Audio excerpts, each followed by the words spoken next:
కరూర్ నగర్ స్టేడియంలో cricket coach ను నియమించాలంటూ విద్యార్థులు పేరెంట్స్ చేపడుతున్న ఆందోళన రెండో రోజుకు చేరింది.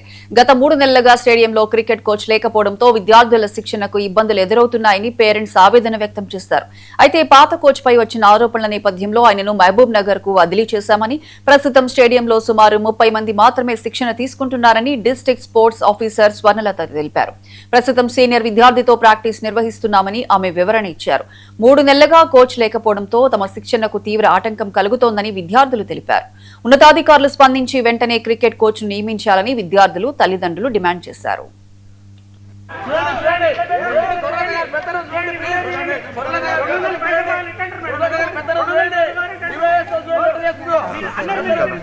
మంత్స్ బ్యాక్ జాయిన్ అయినాను రంగారెడ్డి డిస్ట్రిక్ట్ లో. ఇక్కడ కోచ్ క్రికెట్ కోచ్ ట్రాన్స్ఫర్ అయి 3 మంత్స్ అవుతుంది. నేను ఆల్రెడీ కలెక్టర్ ఆఫీస్ లో రిప్రజెంటేషన్ ఇచ్చినాను, ఎండీకి కూడా ఇచ్చినాను. ఇప్పటి వరకు ఏం అపాయింట్ చేయలేదు. వీళ్ళు అర్థం చేసుకోకుండా కావాలని ఇంటెన్షన్ తోటి రాజశేఖర్ రెడ్డి అని ఇంతకు ముందు క్రికెట్ కోచ్ ఉంటుండే, ఆయన మొత్తం డబ్బులు కలెక్ట్ చేసేసి ఆయనకు ఒక అసిస్టెంట్ పెట్టుకుని శ్రీనివాస్ అని వీళ్ళిద్దరు డబ్బులు కలెక్ట్ చేస్తుంటే నేను అది ఆపి అందరిని ఆన్లైన్ ట్రాన్సాక్షన్ చేస్తుంటే వీళ్ళు కావాలని అతని ప్రోద్బలంతో ధర్నా చేస్తున్నారు సార్. ఇక్కడ ఏం జరగలేదు. పిల్లలకు గ్రౌండ్ ఇచ్చిన ఆడుకుంటున్నారు, సీనియర్ ప్లేయర్ ఆడిపిస్తున్నారు, ఏం ప్రాబ్లం లేదు. వీళ్ళు కావాలని ధర్నా చేస్తున్నారు, క్రియేట్ చేస్తున్నారు ఇక్కడ అంతా నన్ను బ్యాడ్ గా చేయడానికి. ఇక్కడ ప్లే ఫీల్డ్స్ కూడా ఎవరికి కోచ్ లేడని చెప్పేసి ఏం ఇబ్బందికరంగా ఏం లేదు.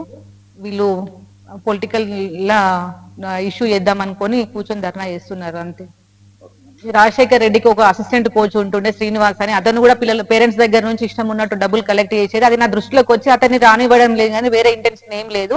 అతను 200 ఫీజు ఆన్లైన్ లో చేసేది వదిలేసి పేరెంట్స్ దగ్గర నుంచి వేలకు కలెక్ట్ చేస్తున్నాడు. అది నా దృష్టిలోకి వచ్చి అతన్ని నేను గ్రౌండ్ లోకి రానియకుంటే వాళ్ళు ఆ కోచ్ తీసుకొని వచ్చి మాకు కోచింగ్ ఇవ్వాలని చెప్పేసి ధర్నా చేసి నన్ను ఫోర్స్ చేస్తున్నారు సార్. ఇది ఒక గవర్నమెంట్ ఇన్స్టిట్యూషన్, ఇట్లాంటి జరగవద్దు అని అంటే ఆడ గేట్ దగ్గర అందరిని ఆపి కోచింగ్ అంతా డిస్టర్బెన్స్ చేసేసి ధర్నా చేస్తున్నారు సార్. నా పేరు Swarnalatha, district youth and sports officer గా నేను 6 మంత్స్ బ్యాక్ జాయిన్ అయ్యాను రంగారెడ్డి డిస్ట్రిక్ట్ లో. ఇక్కడ క్రికెట్ కోచ్ ట్రాన్స్ఫర్ అయి 3 మంత్స్ అవుతుంది. నేను ఆల్రెడీ కలెక్టర్ ఆఫీస్ లో రిప్రజెంటేషన్ ఇచ్చినాను, ఎండీకి కూడా ఇచ్చినాను. ఇప్పటి వరకు ఏం అపాయింట్ చేయలేదు. వీళ్ళు అర్థం చేసుకో